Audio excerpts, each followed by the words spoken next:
ছোট লোকের বাচ্চা, তোরা এত বড় সাহস তুই আমার গায়ে হাত তুলিস? কিরে রাসেল, তুই আমার রিসোর্টের একটা সামান্য কর্মচারী হয়ে তুই আমার ম্যানেজারকে হাত তোলা সাহস করতে পেলি? আর এই সাহস তোকে কে দিয়েছে?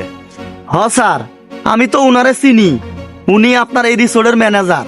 আমি যাই না শুনেই উনারে থাপ্পড়টা দিচ্ছি স্যার।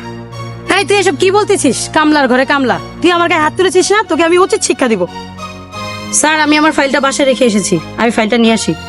আচ্ছা, তোকে দেখে নিব। কি ব্যাপার রাসেল, ব্যাপারটা কি বলবি আমাকে? তুই হঠাৎ করে আমার ম্যানেজারকে কেন থাপ্পড় দিলি? কেন হাত তুলছি স্যার তাইলে শোনেন, এরও একটা কারণ আছে। এই যে মিস পরি, স্যারকে মারার জন্য আপনাকে যে কাজটা দিয়েছিলাম সেই কাজের জন্য আপনি 10 লক্ষ টাকা চেয়েছেন, আর আমি আপনাকে 5 লক্ষ দিলাম, আর বাকিটা কাজের পর। ঠিক আছে স্যার, আপনার কোনো টেনশন করতে হবে না, কাজ হয়ে যাবে। ওকে, এখন যাইতে পারেন।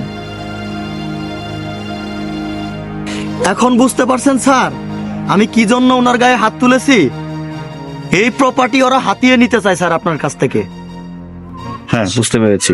আর ওরা আপনাকে মারতে চায়। শোন, তুই আমার অনেক বড় উপকার করছস, এই ইনফরমেশনটা জানাই।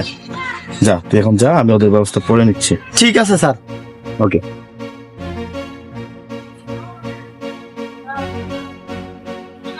স্যার চলেন। দাঁড়ান মিস পরি, জি স্যার। আপনি এই রিসোর্টের টাকা পয়সা সয় সম্পত্তির ব্যাপারে সবসময় ক্যারেজ করেছিলেন, কিন্তু আমি সেটা দেখো না দেখা ভান করেছি।